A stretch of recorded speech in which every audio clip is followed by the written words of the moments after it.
Bob, you're in charge today, Andy's not here? I'm sorry, sir.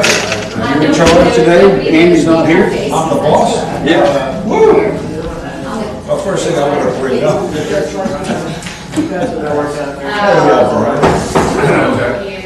You remember we had a special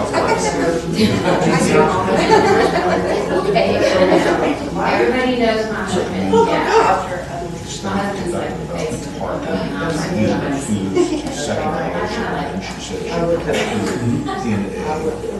Hey Bob, we're recording with volume. Huh? We're recording with volume. What? We're ready to start. Okay. Need to come to order. Good morning, everybody. Good morning. Okay. Is there any comment on the agenda items today? Morning. Okay, fine, thank you. Can I have a motion to approve the minutes? So moved. Can I have a second? Second. All those in favor? Aye. Thank you. Okay, new business. Anyone have any new business this morning? I'm going to talk about the ramps, because I asked Danny to come, the ramps that we got the BCC to approve as a trial at Ed Waldine. Yes, ma'am. It can take them to the water's edge, but I don't know, even with Danny's wheelchair, if he could turn around and come back, and if somebody else were to come with him, it'd be great if maybe we could have 2 tees so that they could pull out to the side and have a picnic with the family on the beach, and then have a place for them to turn around. I don't know if that's possible, but. It's possible, and we can do it. Okay. We'll make that happen. No motions necessary. We have enough money approved in that budget to be able to do some different configurations. So we'll take a look at that.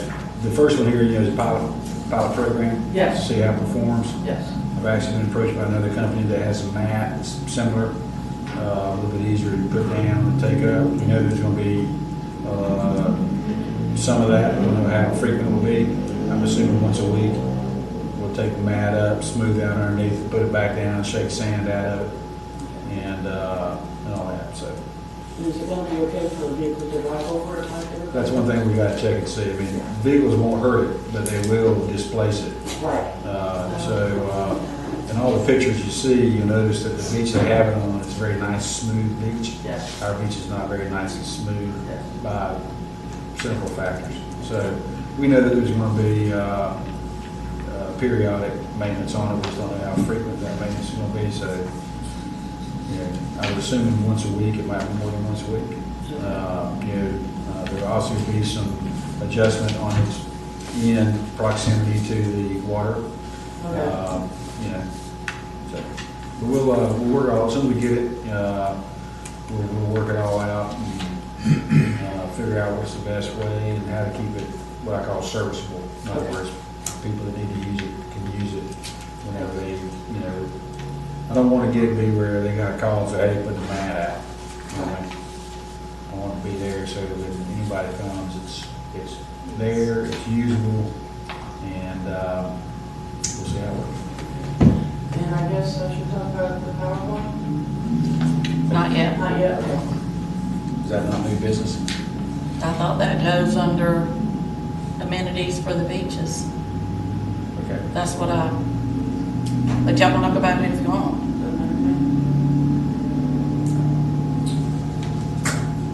Okay. Any other? Okay. The next item would be the recommendation that I made at the last meeting concerning the maintenance repair of the boardwalk at Scenic Coast Drive.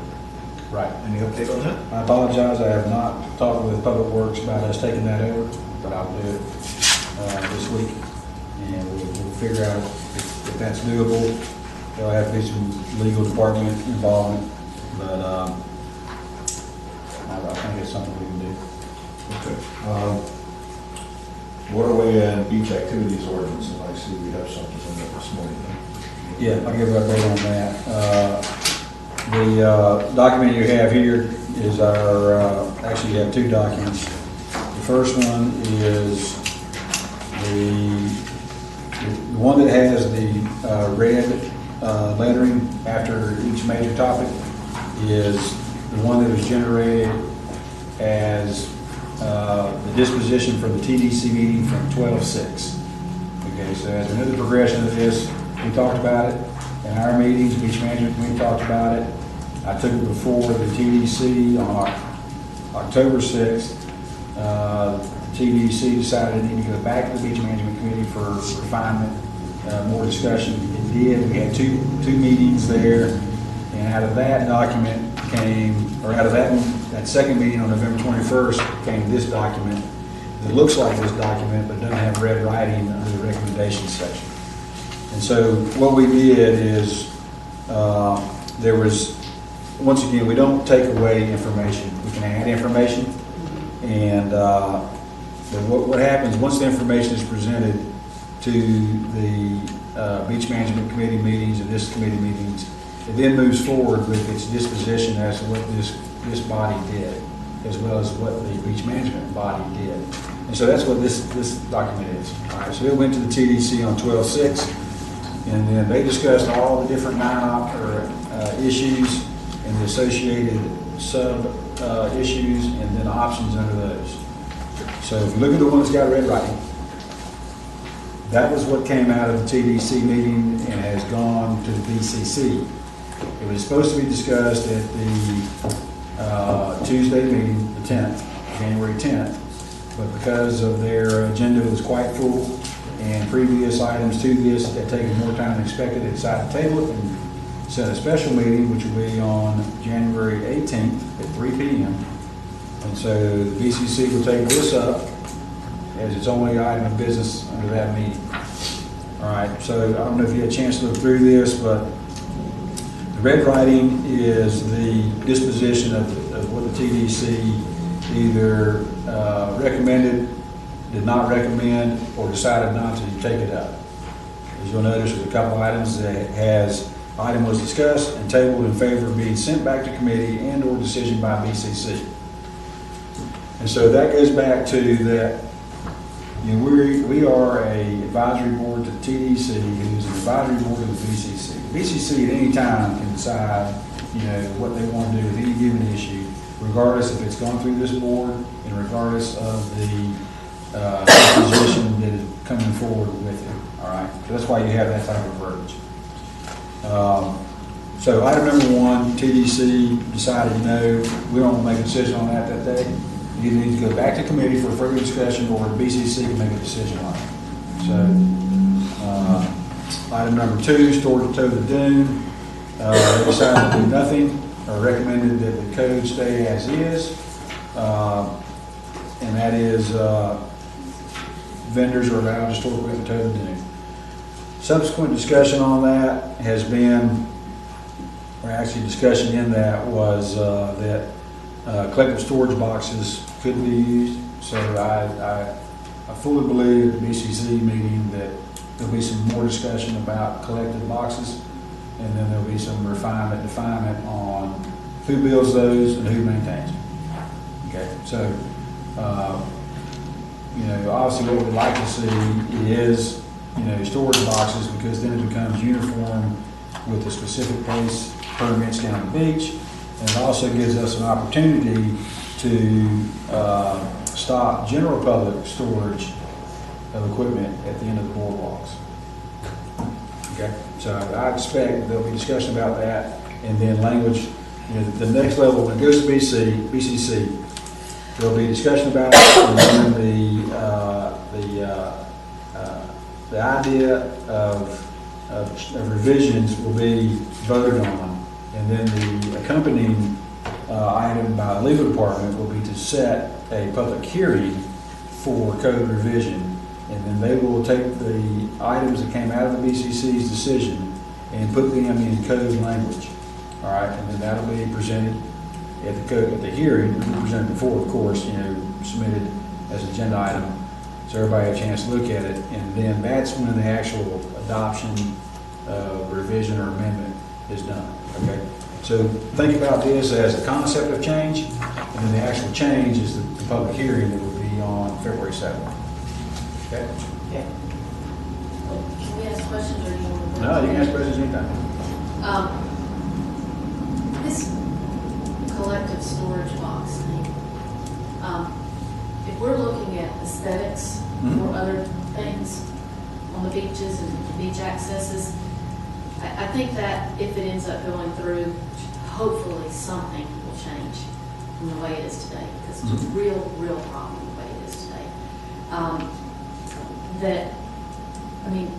Would there be a chance for any input on the way these things look and how they're done? Sure. I mean, right now, they're a certain size, 4x4x8. We do allow 4x4x12 for people that have paddle boards that they're renting. And they're white, nondescript boxes. But, what would you like to see different than that? If there are gonna be a whole lot more of them, it'd be great if they can be sunk into the ground some, so that they're not all just this massive, Right. big box. I just don't like the way they look in general, but, and if we're gonna have a whole bunch more of them out there, it becomes more of an issue, the way Right. they look. So I don't know if there's anything that can be done, but the one thing that would not add a lot of expense, I would think, hopefully, is to sink them into the ground. Right. Somewhat. Yeah, that is kind of general practice, because what they do is they dig a hole underneath it so they can get more stuff in it. And so they end up sinking them anyway to a certain extent. But, I agree with you. If they're kind of tucked away, in the sand, and they look better, they less of a visual impact. So, and we'll determine, once again, that if that is what comes out of that particular discussion, there's already standards set for those boxes on specific place permits, where they got to be so many feet apart, oriented a certain way to the water's edge, and all that. So that's going to limit how many can be there anyway at our beach accesses. And I also, ask that we be the final determination of how many boxes can be there. Absolutely. But what I don't want to be is the builder and maintainer of that box. No. I want them to do it for two reasons. One is they need to do it if they want to use it, but it also will foster a working together relationship that needs to happen between vendors. Let me ask a question. Do I recall correctly that these beach vendors will compete yearly for the contract for that beach? That is item in section 1, and that would have to be decided on by the DCC. And I have no idea how that discussion will go. I was just thinking about transfer of this box if the vendor should change. Vendor A builds the box. Yeah. No, right now, item number 2 is independent of item number 1. And it's actually assuming that item number 1 will not go forth this year. Because if item number 1 goes forth, then item number 2 becomes a moot point. And I haven't been privy to all of the meetings about this. I have the DCC and TDC, but not the other meetings like beach management and other vendor meetings. What is the vendor's reasoning for not wanting to take their equipment, which is what it is, off the beach every night? Reasons they have Other than cited. crowding the boardwalk at the beginning of the day, which I think is just. Items they have cited, or it's dangerous It's to. more,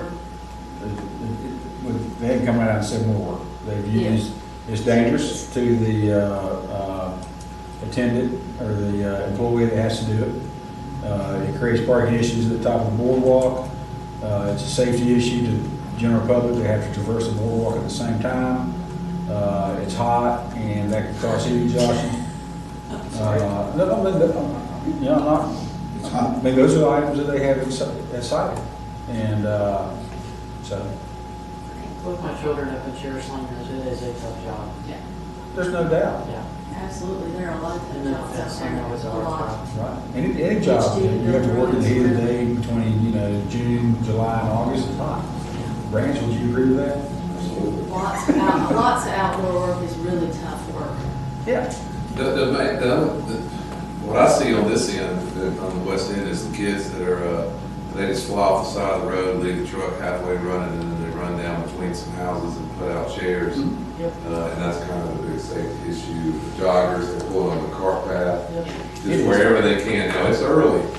Not everybody else is up early, but you gotta watch those guys. Yeah. They're not doing, no hazard lights, no pulling parallel in the road, it's just pull right in. Yeah. Well, that's making a case for the box too. Yeah. Yeah. Let's make a case for storage other than, and so like I say, there are reasons that allowing them to store equipment on the beach during the season is good, and there's reasons why it's bad. So, I believe the storage box is a good solution to it if storage at tow the dune is going to be allowed. So if the storage, so let's say we're talking about a public beach access and there's a storage box, and you said it would be the responsibility of the vendor, but there are multiple vendors that vend in at one public beach access, so how are they supposed to work?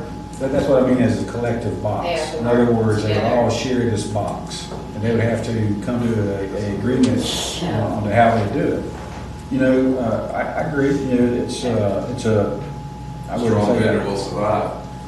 Well, no, I think what'll happen is it'll be like this. So, here, guys, you can store it at the toe of the dune, but this is how you have to do it. And if you can't do it, then you can take your stuff off the beach every day. So the box is full, it's locked, and then there's no more room, and one vendor sets his chairs next to it. Is he fined, and then his permit's revoked, or? No, Ain't got that far yet, I guess, to see. no, there are terms in the code that allow for permanent revocation. It's by administrative hearing, but it's not completely defined, and last couple of years, we have not got to the point where we have asked for that administrative hearing. But I think that, once again, it's an attempt by beach code enforcement to come up with a solution that works for everybody. And so it takes, both parties working together. So I understand, it's just like a hunting lease where you have multiple people that have, a lock on a chain, okay? So that they have access into that hunting lease. It's the same idea, and if the box gets filled up, so what would have to happen at the first of the year, they start, the vendors that have been on that particular beach, they would have to start working together with, hey, how many sets you got, okay, that box holds 40 sets. And they would come to us and say, hey, we got, 80 sets on the beach collectively, we're going to need 2 boxes. I said, okay, then permission to build 2 boxes, maintain them per the requirements, and y'all work together and everybody be happy. And they would have to do that. And if they don't work happy, then the alternative is, okay, well, take them up the boardwalk every afternoon, put them back in your truck, and bring them back out next morning. And so I think with that, they'll say, hey, man, we got to work at it. And these are just blank white painted boxes, like they Believe can't you're right. put logos on them and. No all logos, that. it'll just be a plain white box, and the intent is that it blends into the sand and dune structure. And, like I say, the idea of burying them halfway is actually they end up being that way because they work like sand dunes. Yeah, they burn. Yeah. So anyway, So is this something that they're gonna, last question, they're gonna discuss at the BCC meeting on the 18th, or is it already, since they've already made the decision? they haven't made the decision. Okay. This is all So open for that's up to- discussion. Okay. So this document is what came out of the TDC meeting, and I'll get up and we'll go down one by one, and I'll explain what the TDC recommendation was. I'm sure there'll be a robust discussion. I don't know how they're Robust. Very robust. I robust, you right, that's big. look at the November 21st Yeah. video, and you'll see. There might be a yawn. And, No, there won't be a yawn.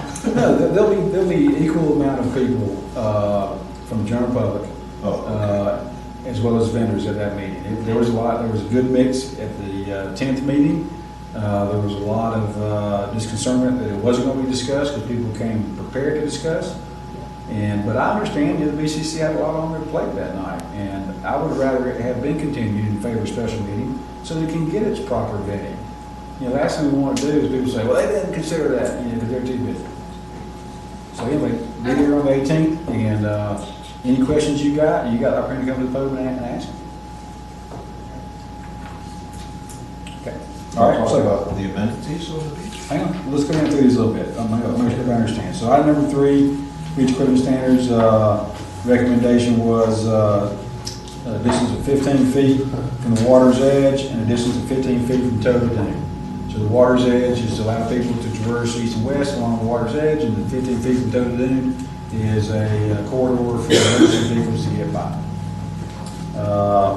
Item B, so is that item C, size of tents. The TDC recommended that a tent no greater than 6 by 6 by 6. That size was had come to its determination by your average pop-up tent is typically not less than 8 by 8. Okay, so the intent of this is to help minimize, mitigate these pop-up tents. But it doesn't stop the young families that have children that they want to put under, some sunshade, and so the smaller spring pole tents are less than 6 by 6. That's how that came about. Yes, ma'am.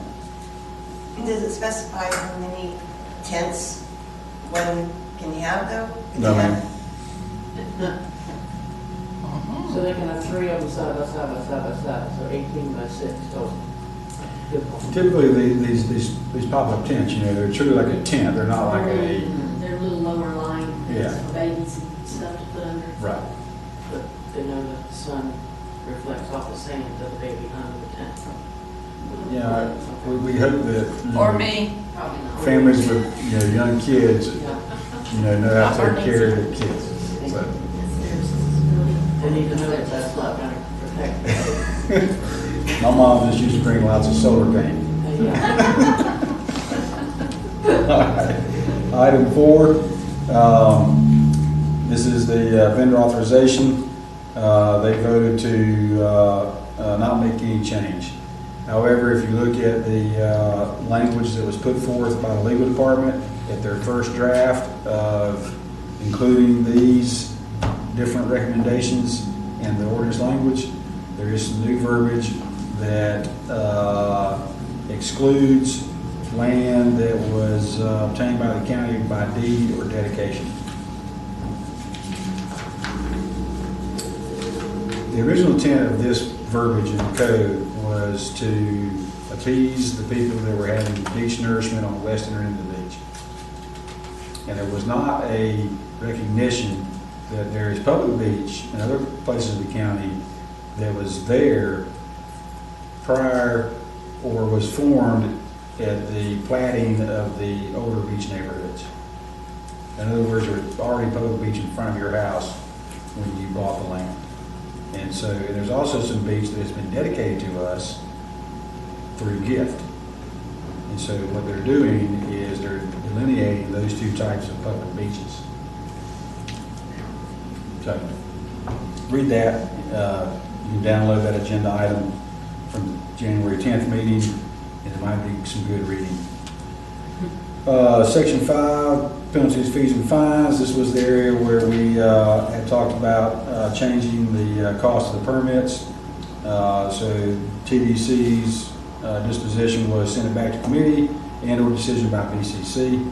Once again, there'll be some good discussion about this. Currently, it's $500 for your first specific place permit, $50 for any subsequent permit, specific place permit, and also $500 for a delivery permit.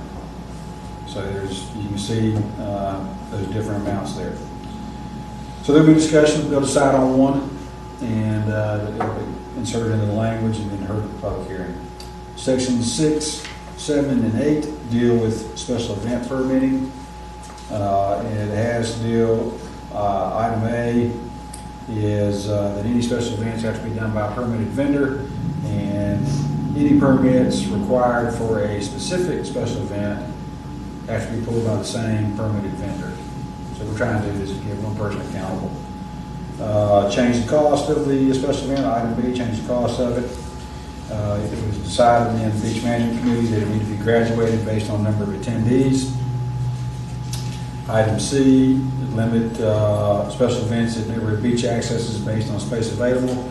This is mirroring what South Walton Fire District does with the bonfire permits. They recognized a couple of years ago that you can't just give everybody bonfire permits. It gets too congested.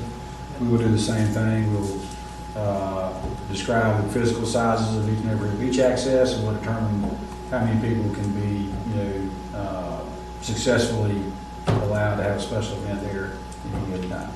So what that will do, it will help manage what special events are permitted at any specific neighborhood beach access. Has the beach permitting been shifted over to beach operations yet? We have taken over the beach vendor permitting, but we have not taken over special event permitting. It's because I have not completed our design, permit, and construction of renovation to our office. Okay, I expect to take that over on May 1st. okay, So, just in time. but if these changes do come into place, they will be instituted by the permitting processor, who's planning department. Okay. And so, we're going to work much closer with them in determining, once again, if these items pass in 6, 7, 8. So item 9 is 2254, that regulates the rest of us on the beach. And these items in there deal with generators. And so their recommendation was restrict on noise output, level, power output, and their physical size. So what we would do there is we'd identify a generator that could be considered acceptable on the beach. Typically, it's one of those small Honda E2000s. The four-stroke engine doesn't put out many noise decibels. And so we would set, instead of saying it has to be a specific generator, we would use their physical parameters as the guidance. So it would be, your generator can't be more than X decibels, can't be more than X output, and can't be more than this size. And so that automatically limit them to a certain type of generator. The attempt is to, minimize the problems that generators cause. Right. Noise. And also limit, start to limit what they can do on the beach, which is also included in the special event permit section. We've got to recognize at some point there's just certain activities that aren't, the beach is not the best venue for it. And so, we don't want to prohibit the quaint sunset wedding. We do want to, regulate and minimize and mitigate the mega party on the beach, which is causing problems. So anyway, item B was about holes, and so it was about limiting, prohibiting steel-bladed shovels. Yay. And then there was exception to authorized authorized personnel, county employees, public safety, as well as specific place vendors. The argument was that they actually fill in holes by people that dig holes. So, good compromise. Can they have a shovel? They can, Oh, okay. but it's not to dig holes, it's to fill in holes. It's So to fill in. they have to put on the blade that's, So one-way shovel. they'll have to label their blade, that this can only be used for filling holes. Yeah, okay. Just kidding. Item C is the accompaniment to the general public for tenants. Item D and E are the clear zones at the water's edge and total noon. So everybody be there at the 18th meeting to offer input as a member of a committee and or as general public. Make your voice heard, is your opportunity.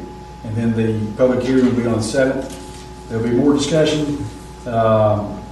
Make sure you check the agenda item prior to the meeting so you can look at it, be familiar with it, and that way it's not new to you in the meeting. Okay? So what that will be is legal department's effort at taking what the BCC decided on the 18th and putting it in code language, the actual verbiage that will be revised, added, omitted, or whatever. And that'll be it. Once it's decided on, that's new code. And you gotta wait till next year to go at it again. What is this document? That document is the red line, legal department's red line attempt at taking this document. All right, so you'll notice in there that they have the options listed, okay? Oh, they have all options listed. Right. So what they did is they took the TDC's recommendations and they included them in what they call their first draft at the language revision. And so that's why you'll see in there that they don't have one specific option listed. They have all the options listed for each item. So who is the OCA? Office of County Attorney. So do you know anything about section 22-55, page 10, where it appears that they are, while they disallowed signs on the beach previously, they're allowing signs on the beach? Right, well, what if they recommend us? All right, hold on. So Page 10, at the very bottom, the last red item. at the They bottom. scratched it on page 82, page 23. They Yes, say they- rest yes, of it. somewhere else. And they may, Yeah. yeah, it is on page 8 as well. Do you know the reasoning for that, Brian, by any chance? When I first seen it, I didn't recognize it being out of 2255, but I did recognize it being out of 2254G. And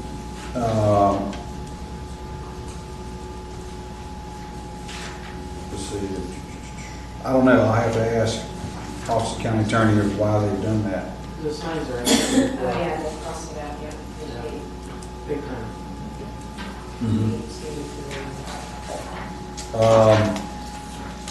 It might be based, I don't know, I'll have to ask county attorney.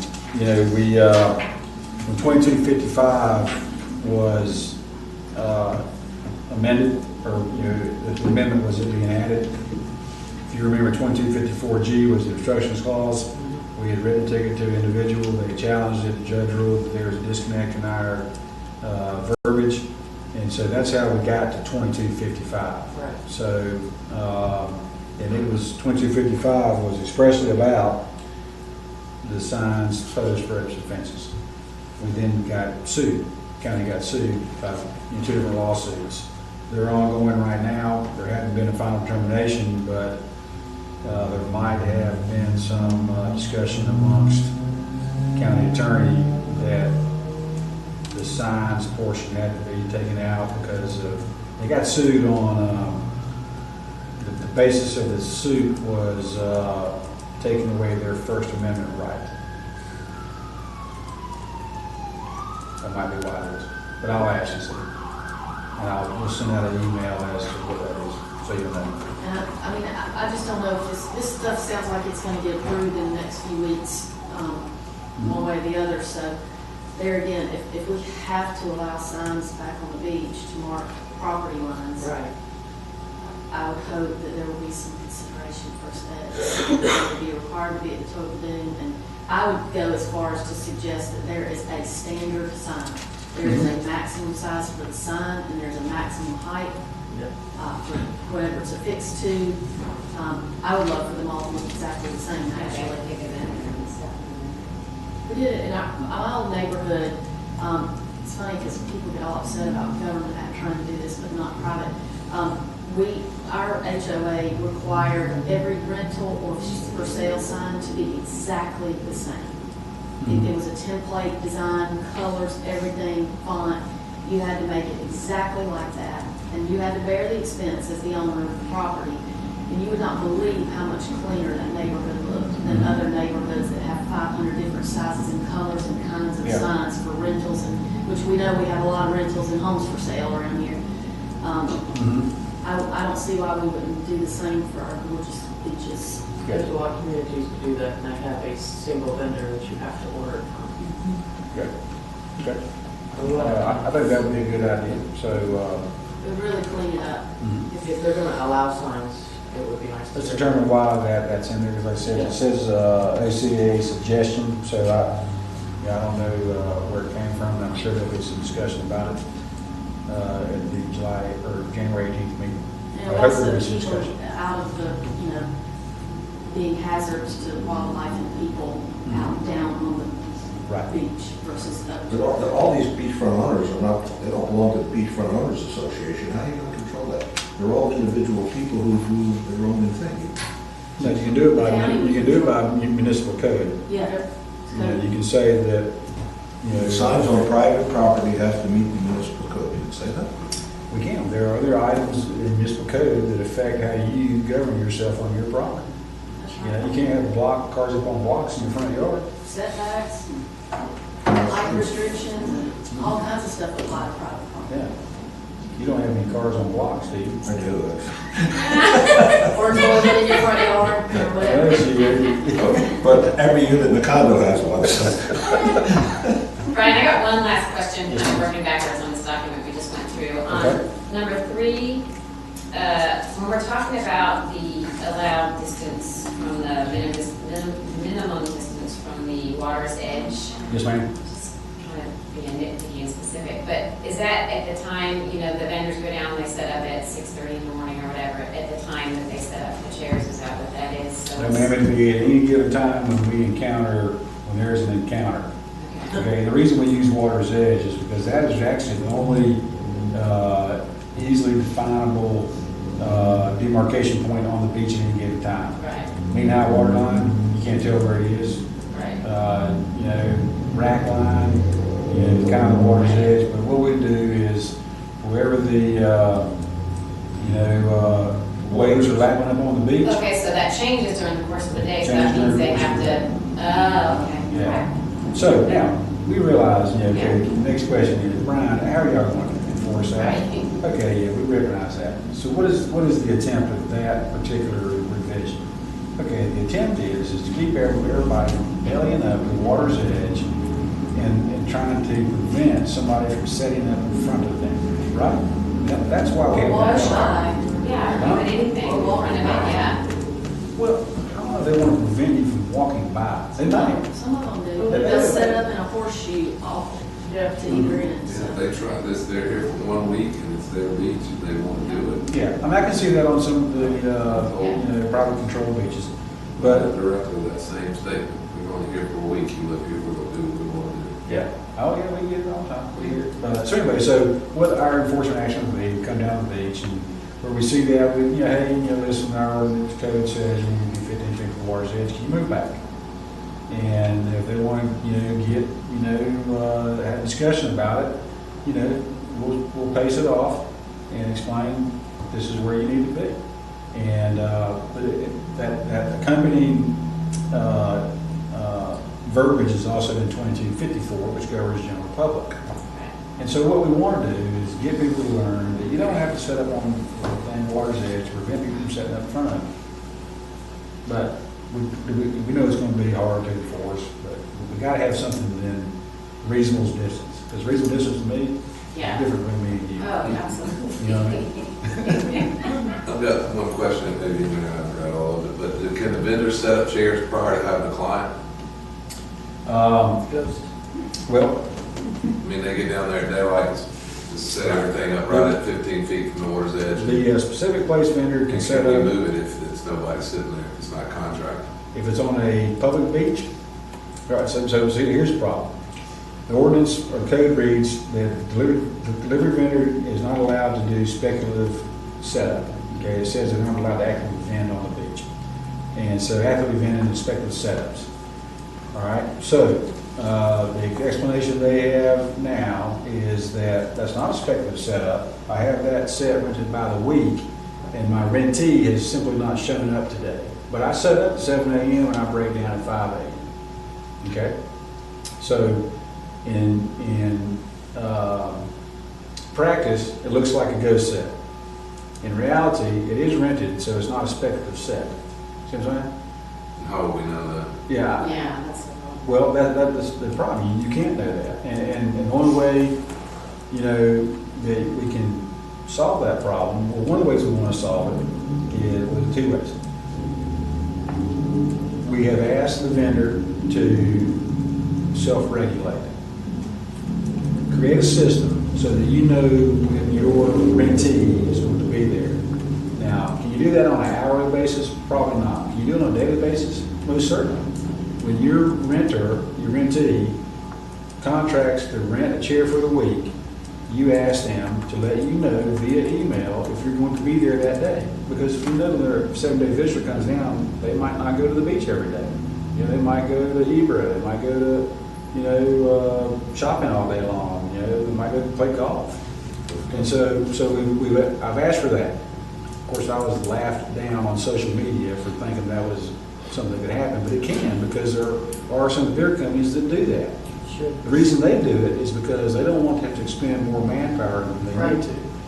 But the smaller guy, that is himself and a helper, don't have the basic computer equipment, software, time to do it. And so they set at 7, break down at 5, regardless if their guy's going to use it that day or not.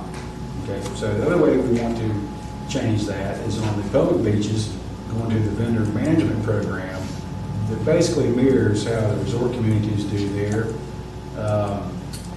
beach vending system. The one change would be is that the attendee that is required to be there cannot set up a setup unless that rentee is there to get it. So this would be very similar to like how you rent a baby buggy at Disney World, okay? They don't set out a bunch of baby buggies at the gate and you just pick it up. You go to the kiosk and you rent a baby buggy, and then when you get done with it, you turn it back in. And so that's kind of the method of how we would like to mitigate the ghost set on public beaches. Understand what I'm saying? It's a managed vendor program.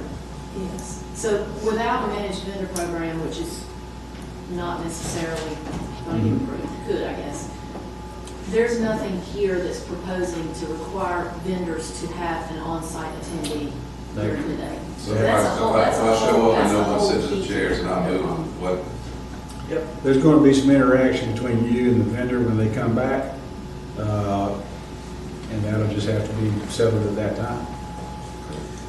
On our beach, which is not public, if the beach chair is reserved for the week, they tag it with the name and telephone number of the renter. Right. They don't do that on a public. They do that here. Yeah. Some of them do. So that would indicate to you that someone rented that chair. you know, who's to say that that's just not Mr. Yeah. Smith, 555-121? Yeah, but you Yeah. know, the code enforcement only has to occasionally call the number and say, did you rent a chair? I don't think you got that much on staff. But we attempted to minimize this in the first of 2015, okay? So we set up what we call a focused effort. And we would observe people come down, sit in the sand. 15 minutes later, they'd get up and go sit in a chair, all right? So we'd call that beach vendor and say, hey, listen, we just observed a behavior that we believe is speculative vending. And they, oh, no, we had that chair written to Mr. Smith, but we know he's not going to be there till 11, so we went ahead and let that group sit in there. We're going to bring some more chairs down for Mr. Smith. There's ways to get around things. So, you know, how do you do that? Well, the beach vendor management program is a way to do that. But there is, you know, a certain attitude right now of the small businessman needs to have some consideration that, you know, allows them to vend like they're vending now. And I understand. I mean, you know, I'm not a decision maker, I'm an implementer of decision. So, but to answer your question, right now we don't have an effective mechanism to completely solve the ghost set issue on public beaches. On private or specific place permits, it's not really a ghost set because they're allowed to set up sets based on their equipment list that they have attached to their permit. So like Seaside, you know, they recognize that they're, you know, they have X amount of houses in there. This is not public beach. Yeah, but public beach is unless the vendor decides to take on a program where they regulate that themselves, then there's going to be an issue with what appears to be a empty chair that's not being used. And as you know, some people come down at 11, leave at 1. You know, they might come down at 9, leave at 11. And so we've encouraged the vendor to develop a system that they can get that chair off the beach if it's not being used. We'll see how it works. We'll see what, you know, item number 1 might be voted on and implemented. One related question, several BCC meetings ago, there was, when customary use was being discussed, Commissioner Commander requested from Jay Tusa that he bring back, or someone, a proposal. She said, because you said we don't have the manpower, there's not the manpower to monitor the stuff. She said, bring back a proposal on what it would take to adequately man these beaches. All the time they need to be manned with enough people to cover the geographic area. The cost, what it would look like and what it would cost. And I haven't seen that come back up. Do you know if it's being worked on? You mean to man the public beaches? I Or think- to add? I don't know what she said the beaches. So Okay. I think it could be any of it, but. There was some discussion of us having beach ambassadors, so to speak, Yeah, ambassador. or a TDC person that would be kind of like a beach manager at the public beaches. So we did come back to them with what we thought our resources would be needed for code enforcement and for beach ambassadors to man all the regional beach accesses. We didn't do the neighborhood beach accesses because of their uniqueness of some of them, being right in the middle of private property. Some of them have stretches of public beach that's Gulf front, and because of paragraph D8. Anyway, the result was they added 6 new code enforcement officers, and they added 4 new beach ambassadors. Okay. The biggest problem is how do I resource it year round? We don't have. I mean, our activity that goes down, tremendously in December and January and February. Really, October, we had a fairly busy October, but October, November, December, January, February. There's just not that many people on the beach, there's not many problems on the beach. And so what do I do with all those people during that time? So I think the end result of, there never was a formal proposal put out that we got, this is what it's going to take, to have X beach ambassadors, to cover these regional beach accesses and X code enforcement officers. It came down to what do you feel like will be a manageable increase to your resources? And what we ended up with was 6 code officers and 4 new beach ambassadors. Does the county not have any seasonal employees? We do have seasonal employees, but it's hard to do a code enforcement seasonal employee because we require them to be certified by Florida Association of Code Enforcement. It's more of a professional job that it's hard to get somebody to commit to that type of education, certification, upkeep, and only do it for 6 months out of the year. Beach ambassadors is a different story. Right. So when I was asked, what do you think is a manageable amount? I said, I'd like to have 4 beach ambassadors. And then the question came up, what are you going to do with them in the off season? And I said, well, we can have an educational program to get the word out of what things are. Well, then that discussion ensued with, well, who are you going to get that to? Because there's not many people here in the winter. And I said, okay, I understand what you're talking about. So why don't we do this? Let's start with 2 full-time, 2 part-time beach ambassadors this year. We will station them to roam in between regional beach accesses, and their function will be to educate the general public that comes down. And we also are doing what I call a singular message sign program.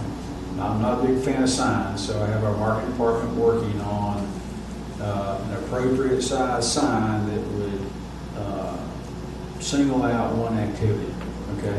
And these signs can be placed on our garbage cans or appropriate places on the boardwalk. But what it is the same attitude of the boardwalk, the deck boards,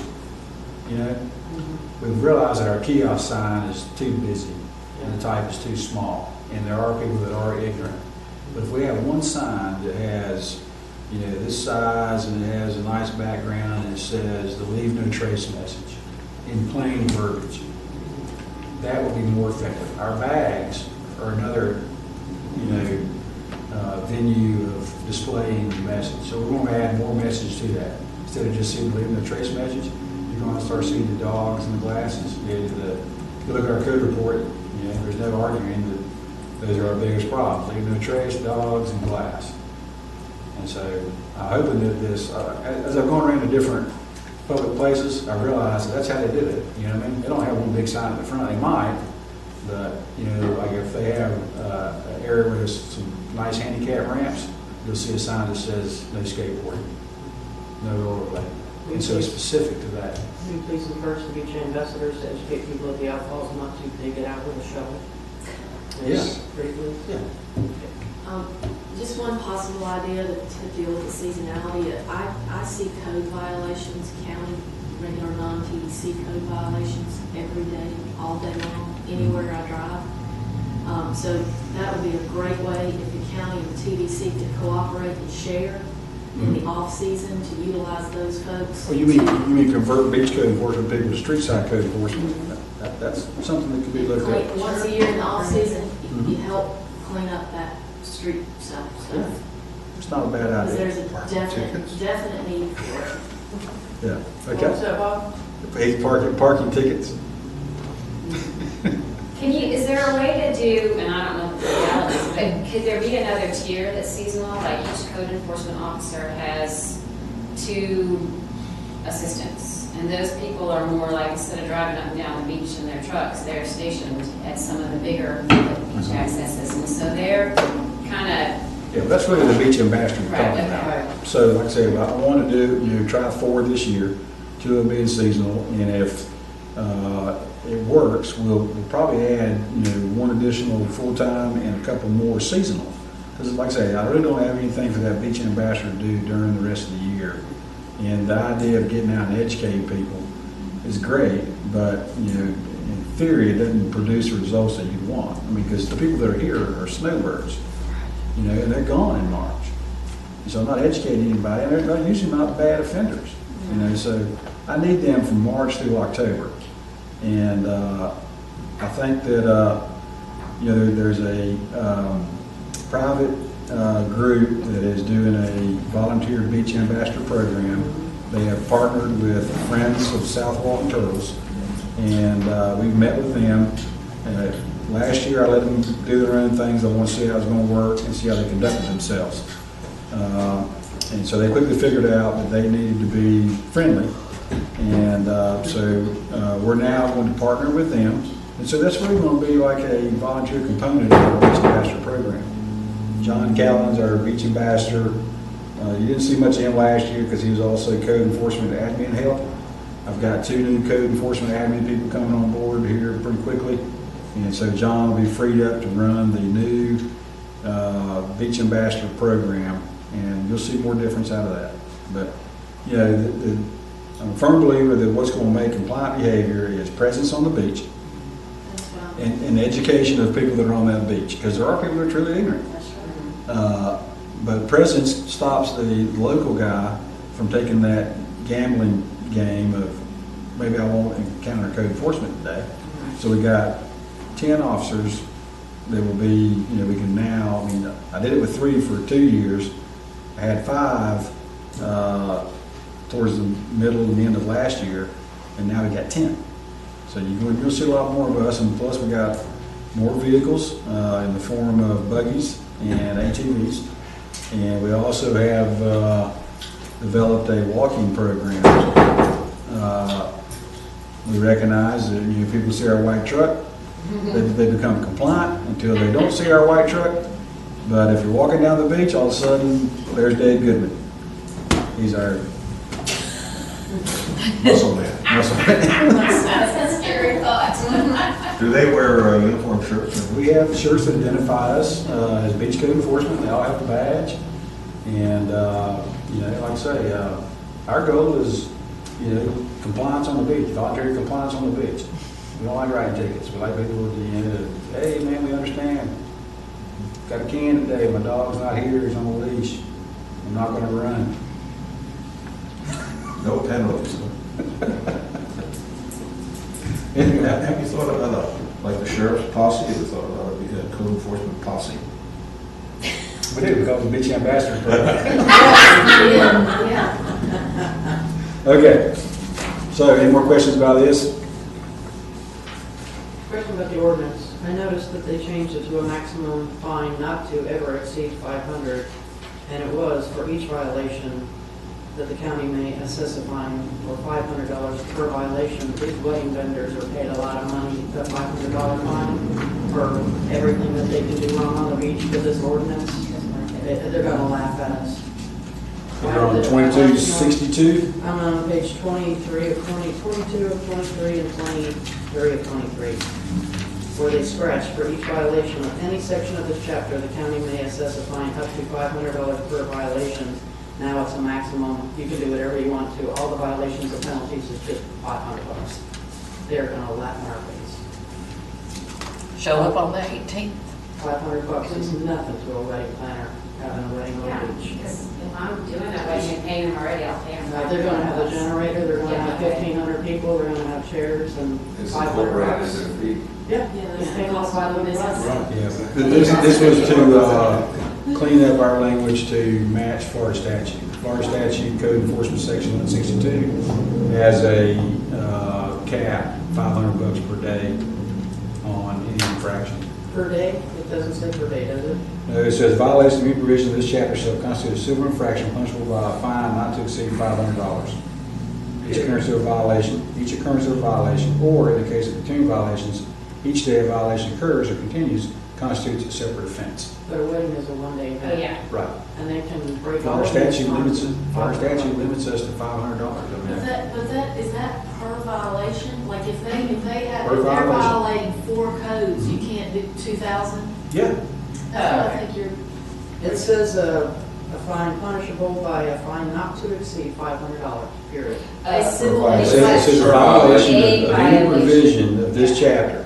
All right, so a violation of any provision defines that. They're gonna add that into the fee for the bride and groom. Certainly they will. Saying state Certainly they will. statutes. But if the other parts of chapter 2259 that I have asked for a change, and that is everybody that provides a service on the beach is a permitted vendor. Okay? So that makes them a permitted vendor, gives them a privilege by a permit.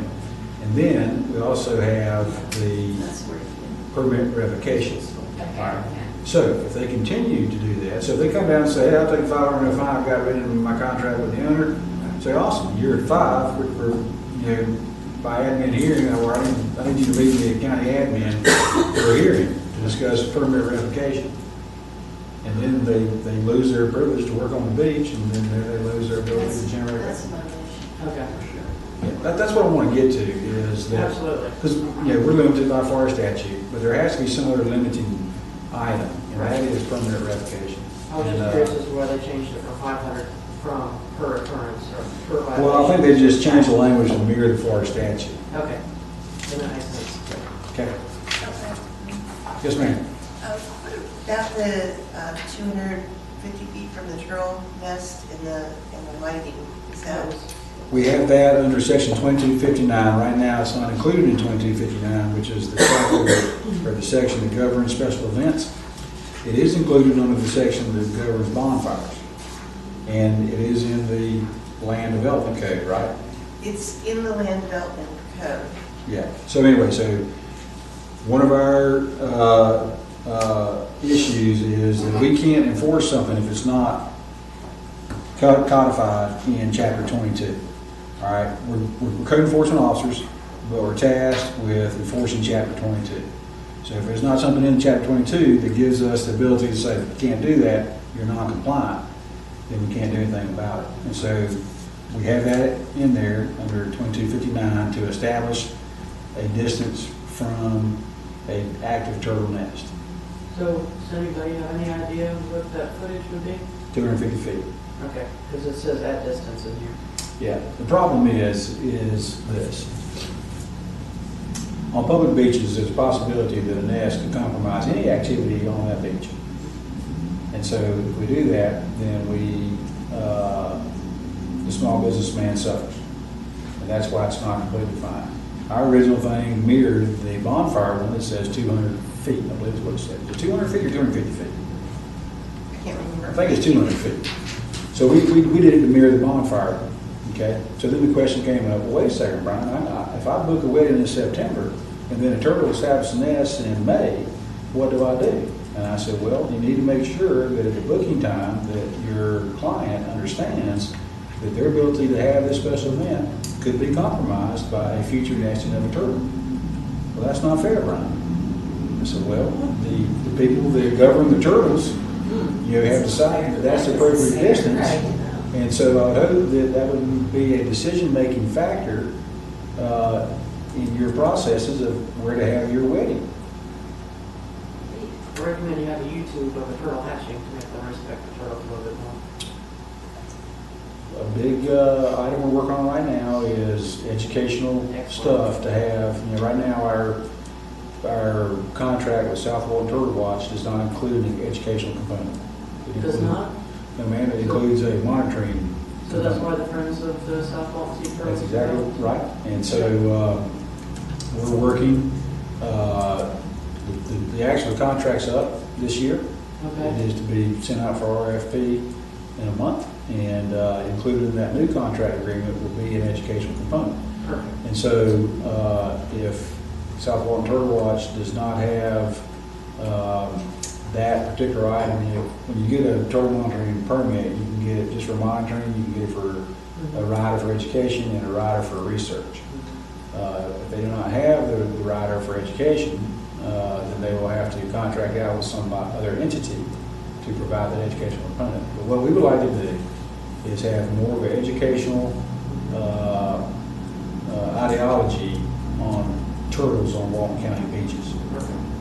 We've looked at our other counties and other people in the state, and they're very successful in the whole turtle business, so to speak, when they have a educational component as opposed to a keep everybody away component.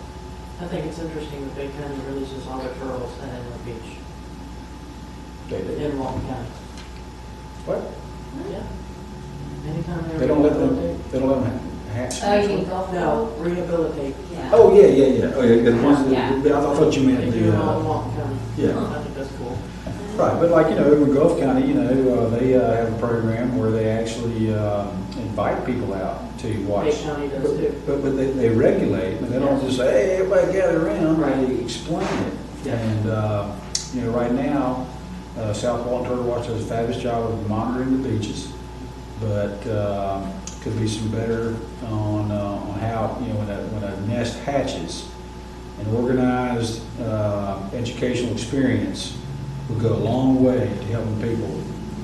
They visit our beaches, understand the importance of turtle nests. I think they've got burned before, just kind of stepping in because I'm a volunteer and have been for many years. And I think I completely agree with you, and I think part of the reason, not as an excuse, was that we used to, or Sharon used to encourage us when, if we're a permit holder and we're digging a nest or we're releasing turtles, to educate the people, but then it got to be a point where it was a crowd control issue. Yep. And you had people down the beach and the parents were drinking wine and the kids were running like crazy, and it became like, so then all of a sudden we were all kind of afraid of like the general Yeah. public, let's do this, Right. Doesn't have to be. Without anything. And that's where I get back to a controlled educational experience. Right, Is There's a that way to do that. you need more people there. Yeah. And so we're hoping that, a partnership with Friends of South Walton Turtles and/or TDC staff or volunteer program will enhance that. Last thing I want is another picture of somebody riding a damn leatherback turtle Yeah. with a glass of wine. Yeah, exactly. Welcome to Ceylon. Love our turtles. Anyway. Hey, yeah, we get people, moms, can we take that home with us? Can we have one of those cute little hatchlings? Yeah, $5,000. Now, yeah. 60 days in jail. Yeah, good luck with that. Okay, moving on. That was good, Lynn. Project update. What about regional beach amenities? Yeah, We didn't do that? No. No. We started to, but Regional then beach we didn't amenities. never Okay, this was move on. our effort at garbage cans and dog waste containers and such like that. I asked everybody to send me information and all that. So I've received some from different people. We've made no decisions. As you know, we're designing and permitting all of our facelifts to our regional, or all of our boardwalks. Some of it's being done under FY 2016 money, some of it's FY 2017 money.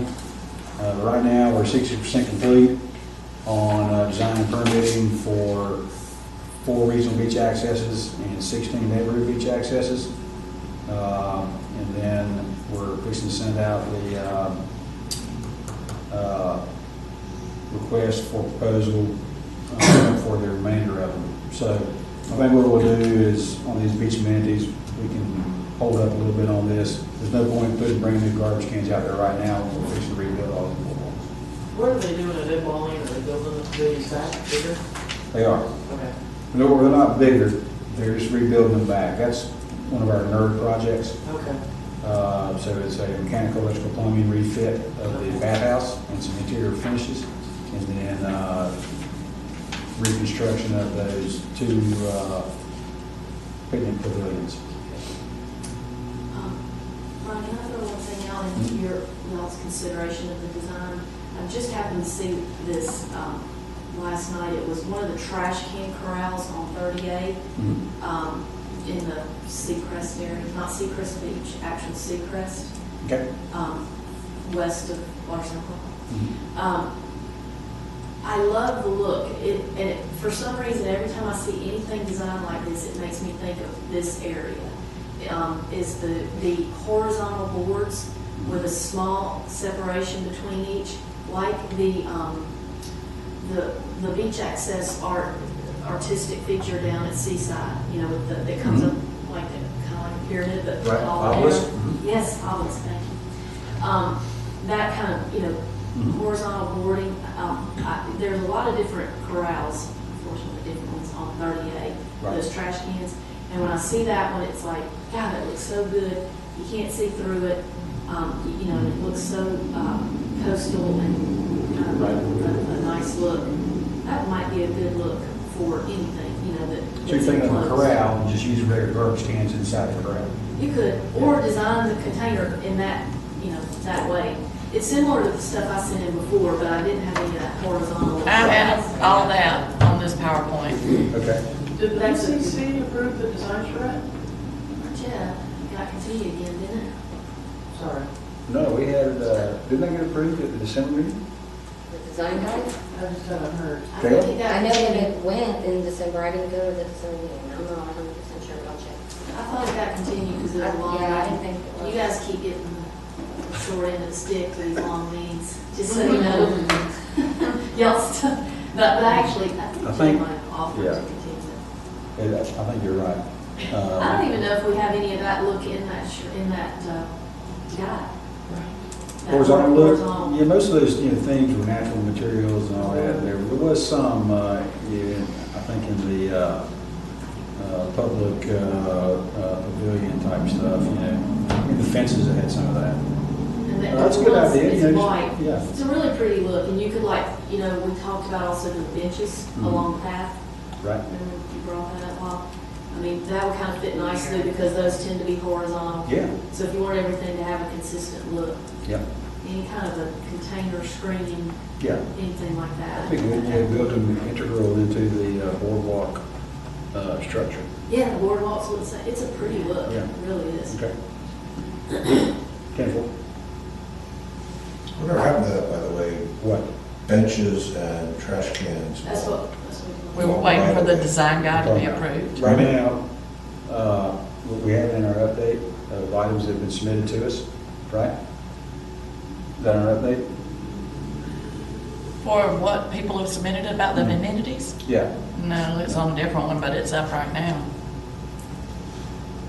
The bridges, and then I've got Lee's. Wait a minute, we've been tasked with it, we've been working on it.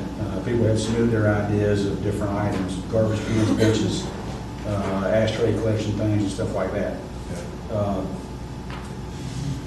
Right now, we have all the beach accesses under design permit, future construction, and we have two sections. We have one section of bike path being constructed right now to 10-foot wide, and I have another section under design and permit to do 10-foot wide, and on those, we'll start adding these amenities.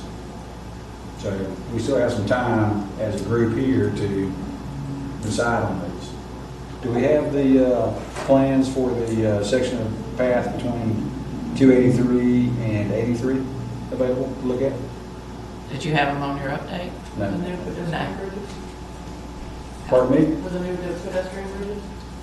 That's another project we have under design and permit. All the wooden pedestrian bridges, Excellent. approaches to the metal bridges and ones that are just by themselves, wooden like Deer Lake. I got the, what I call preliminary plans for the section path between 283 and 83. Branch is already building the section from 283 to Watercolor. Those benches were included in the design by Pearl Rish. Yes. So probably moving forward, anything that's on a wooden bridge will have that same kind of design feature, but it's a basic horizontal, design. Most of the wooden bridges have cable done to the branch for horizontal. Okay. On the western lake, all of them do. Yeah, all stainless steel cable, horizontal, instead of spindles. So when I get the 30% design plans for the path between 283 and 83, we'll take a look at it and we'll add our ideas on amenities to it. What about the path between Highway 98 and the county line? 98 county It's line. called Miramar Beach. Where are the benches and trash cans along the? We haven't decided on it yet. It hasn't been approved yet. They're working on it. They haven't been brought up yet. Well, No, yeah, they we've haven't been talking approved about, the design do you want me to charrette. try to snap a shot of that? Yeah, sure. I think it's- So, Yeah. Well, down your area, we go with a design guide that has singular containers, okay, that are decorative in some form or fashion.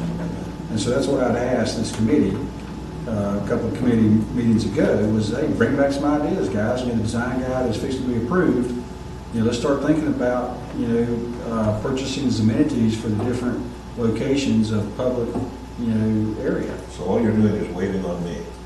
If you want, yes, you need to submit some ideas. Yes, submit some ideas. So do you want to look at these ideas? Huh? Sure, let's look at it. Okay, real quick, before you get into that, I did get. Well, I thought we had already It was, decided. It wasn't approved, it was a time crunch, and we need to put it back on the agenda. Okay, so it'll be on the agenda for the 24th. We've just worked so hard on Or no, we'll wait until the next meeting down here on February 7th, it. Okay. 14th, 14th, sorry. Valentine's Day, I'll be sitting there at pieces. I'm not. Anybody should- Apparently you're used to that, Lee. All right, Mary Lou. Well, I spent Christmas and New Year's in Europe, so this is like going 140 clicks in the back window. This one is in Düsseldorf, Germany, and the thing that just amazes me about the bridges over there, they're hundreds of thousands of years old, but they're all different. Everyone is different. They don't have any two bridges alike. But yeah, that's about 95 miles an hour. Awesome. Wow. I mean, they drive very fast over there. That one's in Belgium. I mean, they spent extra money to make it look cool. I don't understand why we can't do that. It isn't good, but And that one's in the Netherlands. That's thousands and thousands of years old. But just see the design of the metal on the poles and the banisters. I could put that one That twice. was 25 degrees there. Oh my God, it's so cold over there. Jeez. But it's just concrete columns. Mhm. Those walls are ancient.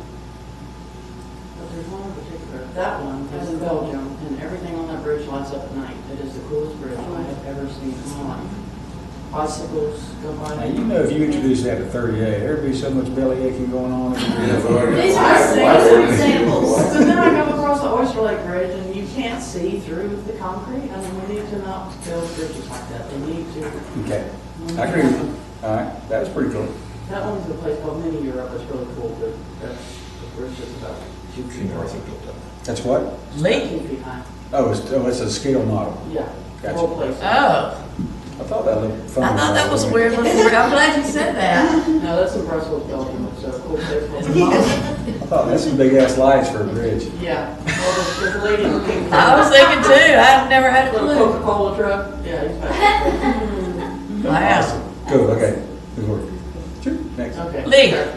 Okay, These are hard. so this is our temp, Bob, that I had tasked the committee with, okay, guys, we have a design guide that is fixing to be approved by the BCC, so we need to start our processes on identifying, because we know the design guide is it's not a catalog, it's a theme, a guide. Yeah, we already had this meeting. Yeah. Yeah, Okay. but they had one submittal, so he asked for more. Yeah. Yes. This is Have we the one. kind of been over Yeah, whelmed that meeting? I emailed some to you yesterday, but it was, I'm a You did? procrastinator, so. No, I got it. Came in late. I got it. Sorry, I didn't get That's it. okay. Like, see that one on the left is neat. I think you definitely want something that's affixed to the ground, not sitting on top of the ground. And, but what's neat about that one is, and you might have to have this designed, I don't know if this one's doing this or not, but like that center pole could be an ash or a cigarette butt receptacle. Yeah. You know, Mhm. and then, and you have everything in one, you know, so Yeah. you don't have a bunch of little things sitting around. Yep. Or the dog receptacle too Yeah. can be used on You that. could have, yep, you could All design of it, that. they'll do it any way you want it. Would that be installed by a contractor or by, the reason I ask that is that We would order them from a supplier and our forces would install them. it's a serious problem in the sand base along Scenic Gulf Drive's pedestrian path because nobody seems to bury anything in concrete. They just drive it down the sand and 6 days later the sign is good. No, we would put appropriate foundations in there. Yeah. There's some of that horizontal look, I did notice Yeah, that. Mhm. that is cool. I was looking at some too, and the one thing that hit me when I was looking at it yesterday is that because of the heat here and the garbage getting stinky, I kind of prefer something that's got some kind of cover on it, so that, That's good for there, and, you know, and. Yeah. Yeah. Well, it's good. If they're our beach accesses, we empty them every day. Okay. A little modern looking. The point there was just don't keep the plastic. Oh, that could be all on that Yeah, same you can first have pole, that same. You can have it consolidate. all in the Yeah. same, these were Okay. just different ideas and looks. Okay. All right, the next one is all Bob's. Okay. Oh, this is only important to me and Brian, but this is along Scenic Gulf Drive, and 2261 falls under the beach system management, is that right? It does. So, my only question was, why is that sign there since nobody does anything about it? Do people park there overnight? Oh, yeah, I mean, we have 35-foot campers parked there and stay the week in the On that summertime. parking deck? Sure. No, this is Along the boardwalk. the public parking on the right of way adjacent to Wells Tail. Let's say, how are they getting under that? So is this an enforcement complaint issue? Is That's that what your right. point And the is? sheriff said to me personally, that's a code problem. It's a code problem. Okay, Bob, to answer your question right there, that sign should not have been put there with that section 2261 put on there. Pardon me? That sign should not have been put there with that section 2261 on there. Okay, because section 2261 says, no overnight parking and blocking of parking spaces is permitted in the TDC maintained beach access parking lots. Signs are posted for hours of operation. So, section 2261 is specific to the parking spaces associated with the regional beach access. Oh, my God. Well, No, somebody put that up, trying to solve the Sure. problem. there's multiple versions of that. I Want mean, to tear it they're down? up and down the street. Huh? It's not one sign. It I doesn't know. matter what it was. I know, this is how things happen in this county. Somebody calls and complains to whoever it is, and then they say, hey, go make me a sign and put it up. I know. Instead of checking the code to make sure there is enforcement of it, it's the proper sign to put up, and ultimately, is it gonna work? I showed that sign to Mike Atkinson, and he said, sign's not even written right. That's- That's what I'm saying, you know, a no parking sign has to have specific verbiage on it, and, you know, like I say, that sign shouldn't be there. It could be at our regional beach access parking lot, which we probably have one similar to it, which is another thing we're changing. Good looking signs. If they're gonna be signs, they're gonna be good looking. Yeah, they're gonna be pretty signs. At some point, though, you know, that if you're familiar with that boardwalk along Scenic Gulf Drive, Sure. at some point, somebody has to accept responsibility for who is going to control the parking along there, because in the summertime, and I'm not kidding about this, at 7 o'clock in the morning, 30 to 45% of those parking spaces are taken by campers, by lifeguards, by beach vendors, by employees that work in Majestic Sun, employees that work in the restaurants. They just fill it up. So what's the point of having parking for our beach guests if it's parking for our employees? That makes no sense. Well, the problem is it's public parking. I understand that. It's not defined as parking for beach access. I understand. So anybody can park there. And that's exactly why I brought up, and I'll continue, You remember when I brought up parking meters for this area a couple months ago? You wouldn't double up with me, but you said you wanted you wanted a, you wanted a transportation study that would be included. We're still working on it. Well, I just saw this in the paper a week or so ago. Is this your transportation study? I don't have a No, transportation that's study, Atkins. first of all. Huh? I'm trying to get. This is called the intermodal transportation study? That's a different Huh? animal. No, that's That's a Robert different Davis's. animal. That's Robert Davis's study, right? Yes. Yeah. So this intermodal transportation study is only affecting 38. A portion. Correct, that's part of what I'm saying, that Okay. it needs to be for all of South Walton. Now, that's a different thing, but we won't know. That's the driverless car program. We're gonna spend an awful lot of money on this. I don't know. That's what we need on 38. I guess I would say, Don't we who's already shooting have Willie? Okay. Anyway, Bob, what we've done, okay, is that at that same meeting, her motion of having a transportation study was also not approved to move forward. But an agreement was made that me and her would work with Atkins, Yeah. who's doing a current traffic study, one for all Walton County, and one for what to do on the 38 corridor. Okay? So I have reached out to Atkins. He's agreed to sit down with me and Lee to first go over the 2006 traffic study, the May 6, 2016 traffic study, and the December, whatever date it was, revision to, or update to the original 2006 study. Okay? So there's people looking at it. We don't want to do one that parallels it if somebody's already doing it. So we're going to meet with them to figure out what exactly they're doing and to let them figure out what exactly we would like to have done and see if it can either is already included or what it needs to do to get the inclusion. Well, basically what we're talking about is the right-of-way of 38 and Scenic Gulf Drive and what needs to be done in there to satisfy all the different modes of people conveyance, right? That'd be an accurate statement. When does this take place? It's already taken place. Like I say, talking with the Atkins guy first of this week. I told Lee before Christmas that I would do it after the year, and so we're starting the process. He's agreed that he's got some time next week. Lee's got some issues she's got to overcome with moving, and then we'll get together. Does that have anything to do with that? Well, it does impact my ability to read through for parking or traffic Yeah. stuff in between now and then. Start early in the morning. It's hard to read them at 9 o'clock in the night. Yeah. Unless you're trying to go to sleep. Yes, ma'am. One example for scenic 38, in front of Fort Panic on the north side of the road. Yes, ma'am. There are all those post little stick things. It's got the, They're going away.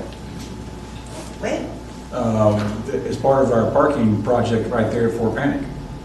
I tried to put parking on the north side of the road, there's just simply not enough room because of that drainage ditch. So part of the, on the north side of the road, curb and gutter, landscaping, and hardscaping to keep people from parking on that side of the road. so when is that scheduled? The invitation to bid goes out, I think it has already gone out. The pre-bid meeting, it's already out. But it's in for consulting. Are y'all looking for engineering on that, or are you looking for construction? The county worded it such that it was looking for proposals from consultants. You did a feasibility study on that, or are you looking, there's no plans attached to it? Different one. That's a different, You gotta have to look at what you're talking about. I'm not sure if ours has actually hit the board yet. because it's just Because the it'll one be a that RF. 4Access is looking for. Yeah, it'll be an invitation to bid for construction services. That makes so. Yeah, so we have that at Fort Panic, at Gulf Place, we're putting up parking going up the east side of 393. And then the parking associated with the project he's working on the north side of 38, east of 283. And There's also some at Blue Mountain Beach, south of 30A on That's 83. there, yeah. In that corner, and then down at the end of Eastern Lake Road where it meets Gulf Drive, there's 10 parking spaces down there. All that was part of that AvCon Yeah. parking assessment. But when I started the design and permit of those, I also threw in what I call beautification components. And I'm trying to get rid of the green delineator signs and the no parking signs wherever I can, and put in hardscape and landscape to keep people from parking where we don't want them to park. So that's my goal.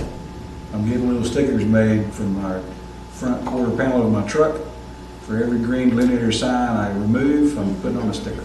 Just like we did on just like we did on the old World War II coin. I'll be able to tell y'all's trucks apart now. I predict that the whole side of my truck is going to have these little green stickers. That's great. I hate those signs. That is awesome. When is the Sneaky's Overflow Beachside Park going to be done? I'm supposed to receive the proposal for design permitting sometime next week. It'll probably go before the 24th BCC meeting for approval. They'll start design permitting. At first, we thought that the beach mouse was going to hold up that design and permitting, but I've been told by our environmental engineers in Walton County that their initial conversation with US FWS and FWC has said that that won't be a very long process, and there's a good possibility that we'll have that thing constructed by July 1st. Providing there's not much discussion about design or much opposition to it. When that happens, it could be later. You know what I mean? But since it's a new construction, I won't be affected by summer season, you know what I mean? It's public parking, right? Is It's it a parking now? original beach access. So it's gonna have restrooms? They have a restroom building. We're going to design it similar to Santa Clara, where the restroom building is closer to the road and closer to the dune. And the reason is I like that component because people use the multi-use path can have easy access to a rest stop. Right. And it lends itself good to that piece of property. You think about that building right in the middle, you have a entrance in, parking, and then an entrance out. Or it might come back around where it's one entrance in, one entrance out. But, the other reason is we've got to have landscaping around the two western and eastern boundaries to minimize impact to the adjacent property owners who we firmly believe will be in opposition to this. And If there is a boardwalk from the parking out to the beach, because the beach is so close there, is there any way we can make it wider so people can, carry paddle boards both ways?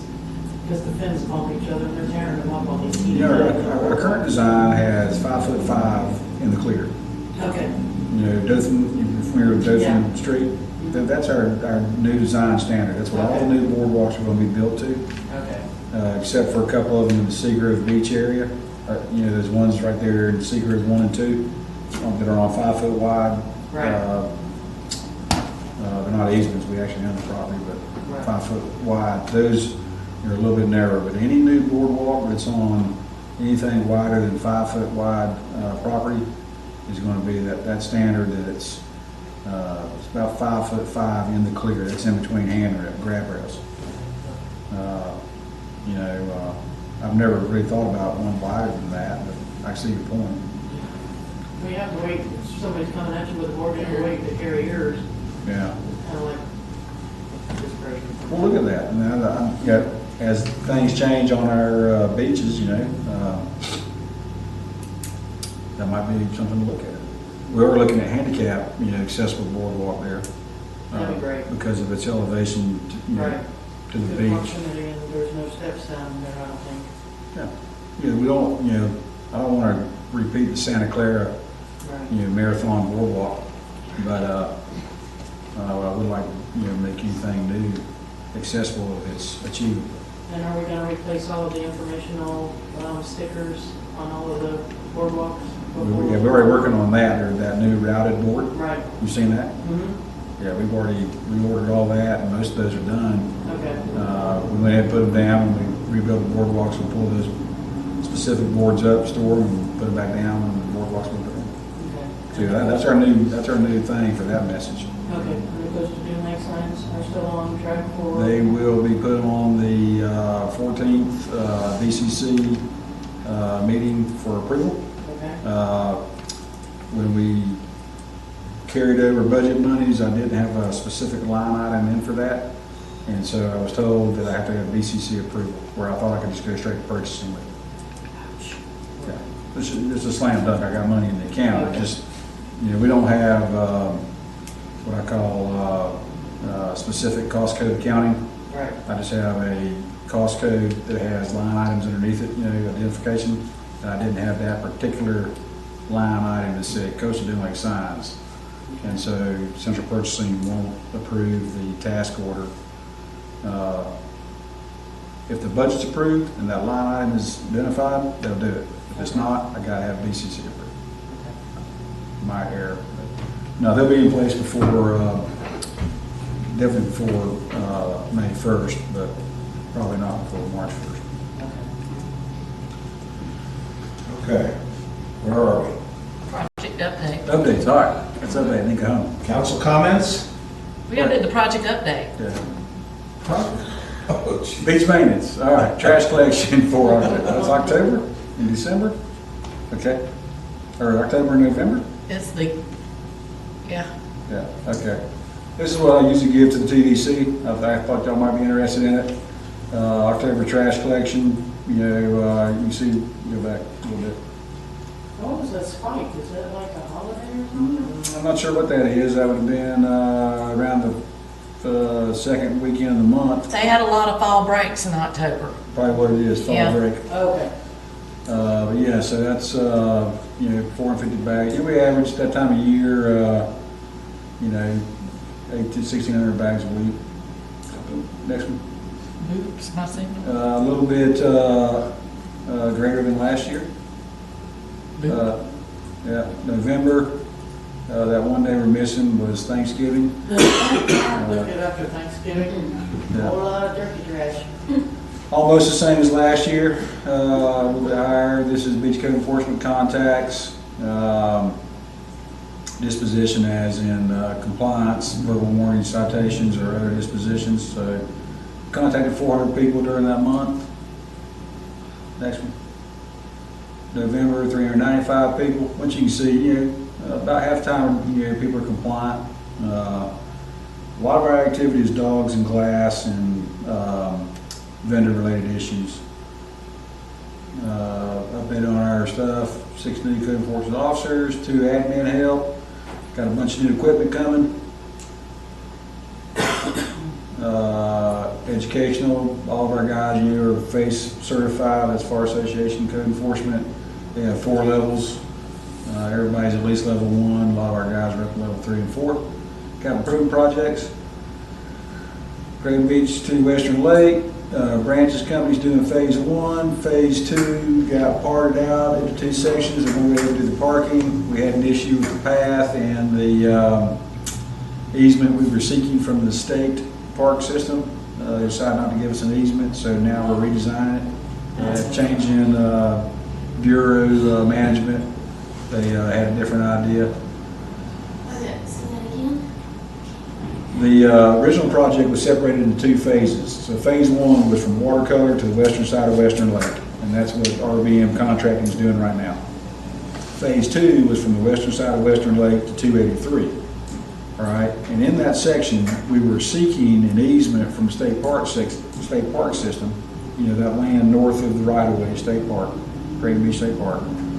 We were seeking an easement for grading and drainage, not to put the path on, but just because we had to grade and create a drainage plane that would have been on their property. And the reason was because there's a large utility line that runs down there. And so by doing that, we could put the path completely north of that utility line and not have to relocate utilities or do this slalom effect of in and around the poles. the state park system had a change in bureau management. So bureau is this Northwest Florida Bureau. And when that management change came on, they said, hey, wait, we want to look at this. We know the previous people said, cool, we want to look at it. And then they came back and said, no, we're not going to do it. And they didn't give a complete explanation, but that was the reason. So now we're redesigning the path to go slalom around the poles. And, but in an effort to go ahead and do the parking, Public Works is managing this project. They separated the parking component out of it and have gone ahead and bid that out. Okay. So that should start here shortly. That also includes a redo of the intersection there, 283 and 38. It needs to happen. Right, so it's going to open up the corners, turn radiuses and all that. I don't know if there's going to be much realignment of the roads, but a little bit. So there's rapid. Yeah. So won't be too long before the second part of that, which is the path, comes online, and we'll finish that. 9838 West Connector, also broken into phases. Melinda Gage is working on with the park to get that easement negotiated for that little section, as well as a grant for that section. And then the other part of that is going down 98, and we're waiting for the reclassification of that highway that will make it easier to put that path in. Right now it is rural highway, and so the path has to be so far off the edge, it puts it on a second swell, which makes a lot of construction problems. When it's classified to urban, they will actually put in a sidewalk adjacent to the roadway, and that will be our path. When is that reclassification? Well, they're working on, all that right now as far as adding lanes and stuff. It's a 2 to 5 year project. FDOT has it in their, I guess, their design permitting phase. The reclassification of the road has to wait till the widening project happens? It's part of it. I mean, when they widen it, they're going to reclassify it as a urban road. We drop it to 45. Right. About the grading project, I'm sure everybody's gotten their notification, but know that the I haven't. 38 is going to be closed the 25th and 26th, and the 1st and 2nd. Okay. What were the days again, Branch? 25th, 26th, And the 1st and 2nd, and the 1st and 2nd. completely. Is that because the western line bridges? But we're setting the bridges those 2 weeks That's to set those metal spans over the power line. over the power lines. Awesome. Can we watch? Shucks. All it takes is one person walking down there. I know. I can go by both, can I? Yeah, sure. Okay. Yeah, good setup back There's a there. picture table right over there, I can sit down with binoculars too. The signs are up, and I think it's been notified through all the people that just, Yeah. I noticed in the paper this morning that it said the dates hadn't been set, but I guess the paper didn't have that set up. soft Sure. approach it, but it's, Yeah. the bridges are oversized and can only travel during certain times, so Yeah, they're going to be here, the road will be closed. awesome. Good deal. And that should get us out of the road at the end of the month. Yeah. It won't be a traffic delays. Awesome. 25 and 26, what was the other days? 1st and 2nd. Thank you. Okay, NRDA Phase 3 projects, that's the Edward Lane, Gulfview Heights, bathroom renovations and picnic pavilion reconstruct at Edward Lane. The other part of that is new NBA at Dune Allen area, which is going to be east side of Vizcaya. So that ought to have Mr. Vizcaya out and about a little bit. And then the canoe kayak park on East Mitchell, which is just off of 283 North. TDC projects, repair, improvements to our regional beach accesses and neighborhood beach accesses, talked about earlier. Yeah, Brian? Yes, sir. I don't know if it has to do with this year. You had mentioned to me a couple weeks ago, and I saw you about redoing the boardwalk there, I guess the planks Ed Walling, is Right. that what this is referenced to? That is, that's what we call our facelifts. So those regional beach accesses and neighboring beach accesses will get new deck boards and new handrails. So and new structure as required. So what we have gone through is the engineer of record has done their assessment and they've completed their 60% design. And so they've identified what structure needs to be replaced. At Walling, the boardwalk that goes straight, the whole thing will be replaced, structure and everything, and be built to this new design standard we have. The spur that goes off at an angle, all new deck boards, handrails, some structure down at the corner will be replaced. The two-story observation deck, all of that's being replaced. Wow. The reason being is that if that's where the ramp is for, or the beach mat, Right. The boards are so bad now, my wheelchair, I mean, I can't even Yeah. handle it so bad. Yeah, I can't even ride on it. Yeah, all that'll be replaced. We use the, what's called a Moisture Shield product. It's similar to a Trex product, composite HDPE board. Our new standards are stainless screws versus stainless nails. So we expect to completely mitigate any of that nail popping we have at Fort Panic, other places that used ring shank nails. So anyway, all that should be, once again, design and permitting right now. I expect to get some of it done before May 1st. Some of it might wait till after. We got Does that to mean that some of it might not be done till after Right. next summer? Right. I hope to do the regional beach accesses before May 1st. It'd be good for Ed Walling being that. Right. It's, Oh, yeah. It's hard for a wheelchair to drive on that, on the ramp. Yeah. Oh, yeah. Right, yeah. Yeah. Like I say, those bigger regional beach accesses, we're going, I'd like to get those done before May 1st. Some of the neighborhood beach accesses, like a lot of them in the Seagrove area, I obviously can't close down 5 beach accesses in, a 3-block, proximity because the people will come hang me. Sure. And, but no, I would like to get the regional bit. It all depends on, procurement, meaning bidding, and then how close we are to summer. I mean, if I try to close down Ed Walling, on May 1st for 2 months, there's going to be some people hopping. So, but my goal is to try to get done for them.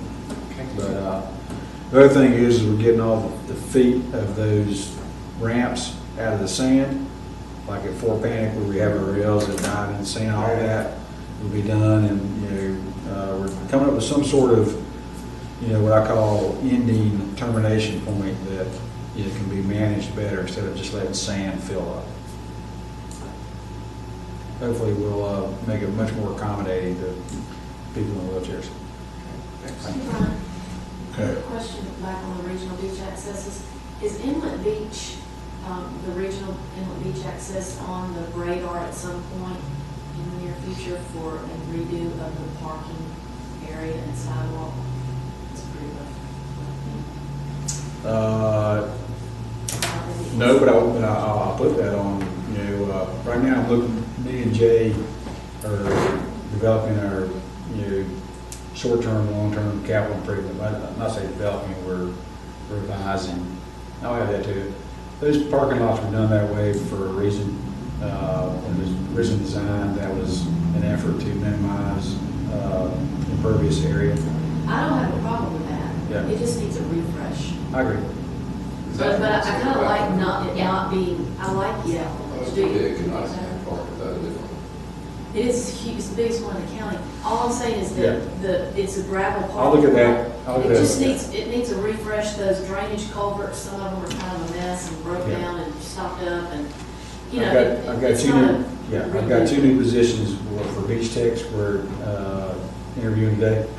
And those 2 guys are an effort to do more periodic maintenance on our regional beach, all of our beach accesses. I'll look at that. Me and Josh are going to look at I mean, more. yeah, it's not like a, I would say, I'm not an expert, I'm not an engineer. I don't think it needs a complete, No, I know what you mean. overhaul. Yeah, I know what you mean. But it's not a tiny project either, because that's No. a pretty good bit of space. But I like to Yeah. be impervious. No, I know what you mean, it needs to be, It's just raked out, cleaned up, and, new gravel spread, and, fix the drainage and yeah. Yeah, I'll do that every periodic maintenance for, before this summer season. Moving right along. Awesome. I can't read this one. This is our Dune Allen Regional Beach Access. That's the one down at crossroad from Stinkies. And then we purchased the 7-acre parcel formerly known as Graven Grand on 283, just north of 38. Right inside of the road across from Mystic Port.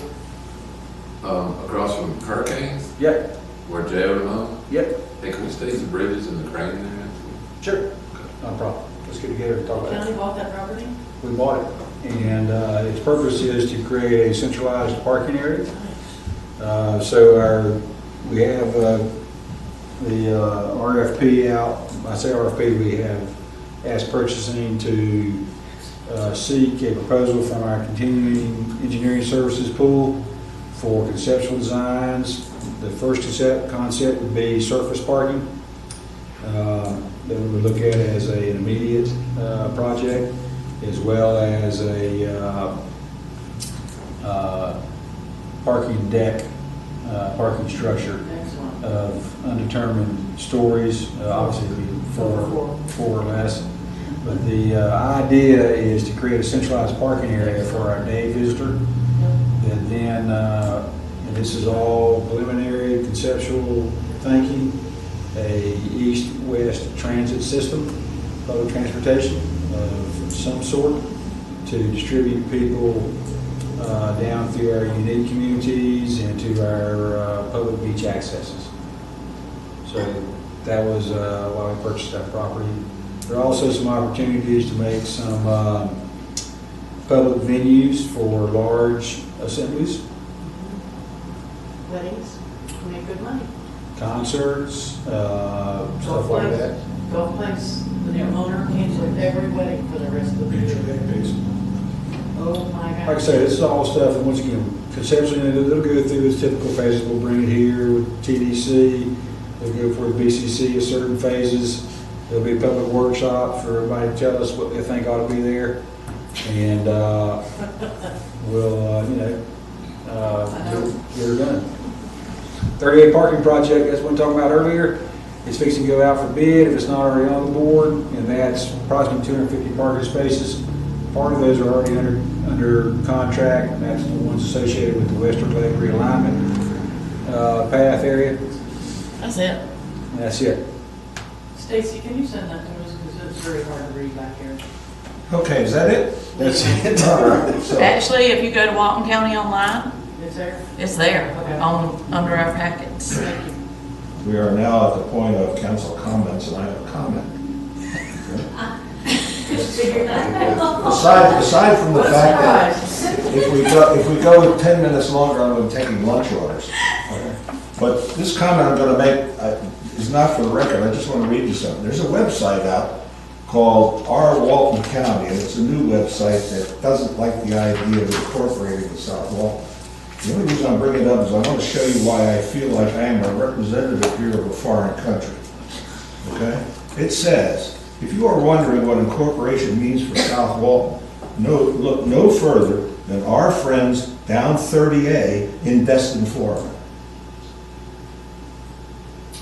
Okay? That's the mindset that really is disturbing to those of us who don't live on 30A. But I'll just leave that for your own enjoyment. The park ranger at Great Beach left Destin when it incorporated. Pardon me, sir? Ma'am? The park ranger, the guy that's in charge of the Great Beach State Park, moved from Destin when it incorporated. But his point is Yeah, that. the point they is, don't this- consider somebody in everything South part of Walton Walton. thinks that 30A goes into Destin, Florida. Of course, yeah. That's my. Most people do. Okay, that's all I have to say. And if you live in Valparaiso, I'd be offended that it's the Destin Fort Walton Beach Airport when it's located in Valparaiso, Florida. Yeah, And everybody knows it's VPS. exactly. But nobody knows that Miramar Beach is in South Walton. That's all. The people that are All trying. right, to Bob, incorporate- public comment. Huh? Public comment. Public comments? Okay. No public comments. Is there any further business? Do I hear a motion to adjourn? So moved. Do I hear a second? Second. We're adjourned. Awesome, appreciate you guys' time today. Thank you.